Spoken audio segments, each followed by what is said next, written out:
జూబ్లీహిల్స్ నియోజకవర్గం యూసఫ్గూడ డివిజన్లో కాసేపట్లో మాజీ మంత్రి హరీష్ రావు పర్యటించనున్నారు. ఈ సందర్భంగా బీఆర్ఎస్ బైక్ ర్యాలీలో పాల్గొంటారు. ఇదే అంశానికి సంబంధించి జూబ్లీహిల్స్ యూసఫ్గూడలో హరీష్ రావు పర్యటనకు సంబంధించి పూర్తి అప్డేట్స్ మా ప్రతినిధి యాసర్ లైట్ పర్ అందిస్తారు. యాసర్, ఏ ప్రాంతాల్లో హరీష్ రావు పర్యటించనున్నారు, ఎవరెవరిని కలవనున్నారు, ప్రజలు ఏమంటున్నారు? రైట్ కుమార్, కాసేపట్లో యూసఫ్గూడ డివిజన్లో మాజీ మంత్రి హరీష్ రావు పర్యటించనున్నారు. ఏదైతే కాంగ్రెస్ పార్టీ అమలు కాని హామీలు ఇచ్చారో ఆ బాకీ కార్డులను హరీష్ రావు ఇంటింటికి ప్రచారం చేయనున్నారు. ఇదే అంశానికి సంబంధించి మనతో పాటు మాట్లాడడానికి ఎమ్మెల్సీ పోచంపల్లి శ్రీనివాస్ రెడ్డి ఉన్నారు. వారితో మాట్లాడదాం. సార్ చెప్పండి, బీఆర్ఎస్ ప్రచారం ఎలా ఉండబోతుంది? ఈరోజు హరీష్ రావు గారు యూసఫ్గూడకు రాబోతున్నారు. కాంగ్రెస్ అమలు కానిటువంటి 6 గ్యారంటీల పేరుతో 420 హామీలతోటి ప్రజలను మోసం చేసి ఏ విధంగా మోసం చేసిందన్న విషయాన్ని బాకీ కార్డు రూపంలో ప్రజలకు వివరించడం కోసం ఈరోజు హరీష్ రావు గారు రాబోతున్నారు. ప్రతి ఒక్క ఆడబిడ్డకి 2500 ఇస్తా అని చెప్పి మోసం చేసిర్రు.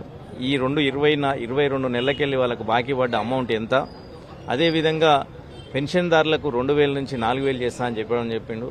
సో ఆ పెద్ద మనుషులకి రావాల్సిన బాకీ ఎంత, అదేవిధంగా అనేక రకాలైనటువంటి హామీలు ఇచ్చి ఏది కూడా హామీ చేయలేదు. కాబట్టి ఆ హామీలను ప్రజలకు తీసుకుపోవడం కోసం బాకీ కార్డు రూపంలో తీసుకొచ్చినాం.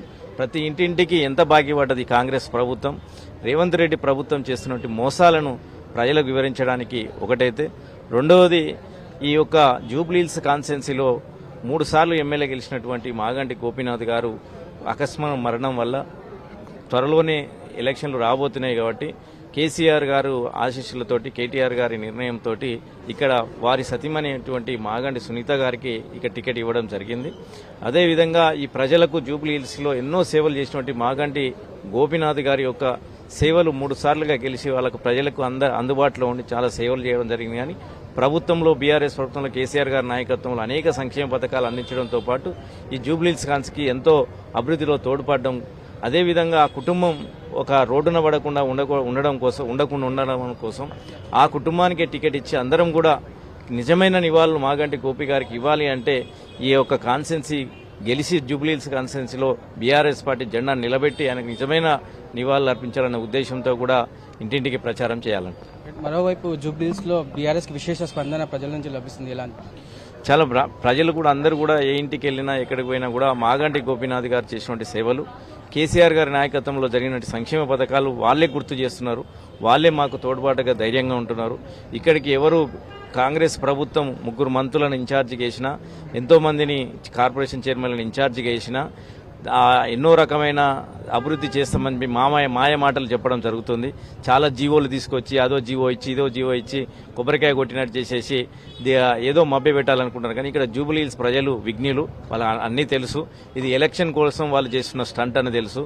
గతంలోనే 22 నెలల క్రితము ఇలాంటి మాయ మాటలు చెప్పి మోసం చేశారు. ఆ మోసాలన్నీ కూడా వాళ్ళ కళ్ళ ముందు ఉన్నాయి.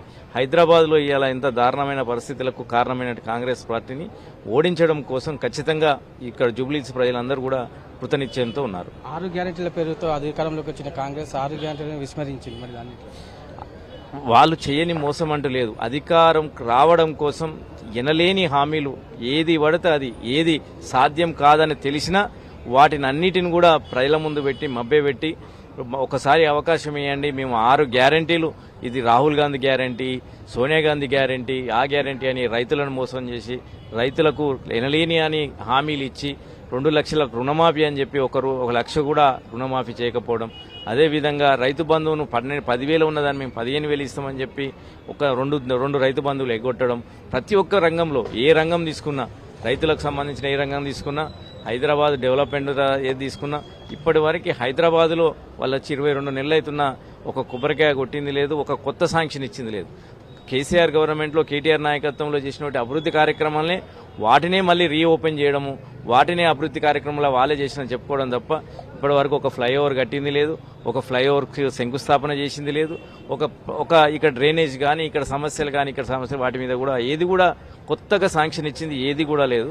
కాబట్టి అది కాకుండా పెద్ద ఎత్తున ఇక్కడ హైదరాబాద్లో ఇక్కడ జూబ్లీహిల్స్ కానీ ఇంకో కాన్స్టిట్యున్సీలో కానీ పేదల యొక్క ఇండ్లపైన హైడ్రాను చూపించి హైడ్రాను ఒక హైడ్రాను పెట్టి బెదిరించేసి పేదల ఇళ్లను కూలగొట్టి పెద్దోళ్ళ దగ్గర డబ్బులు సంపాదించుకోవడం ఇట్లాంటి కార్యక్రమాలే తప్ప ప్రజలందరికీ తెలుసు.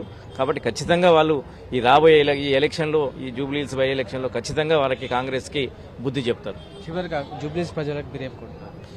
జూబ్లీహిల్స్ ప్రజలు నేను కోరుకునేది ఒకటే, చాలా విఘ్నులైనట్టు జూబ్లీహిల్స్ ప్రజలు మీరు కూడా వీరి యొక్క కాంగ్రెస్ వాళ్ళు చాలా డ్రామాలు, చాలా మళ్ళీ కొత్త కొత్త చేయడము, ఏదో మీకు చేస్తామని చెప్పి గల్లీ గల్లీ తిరగడము, కరెంట్ స్తంభాల దగ్గరికి వచ్చి కొబ్బరికాయలు కొట్టడము, డ్రైనేజ్ చేస్తామని చేయడము, చాలా మాయ మాటలు చెప్తారు. చాలా అధికార మదంతో డబ్బులు చూపించేసి ఏదో గెలవాలనే ప్రయత్నం చేస్తారు. కాబట్టి మళ్ళీ మోసపోకూడదు.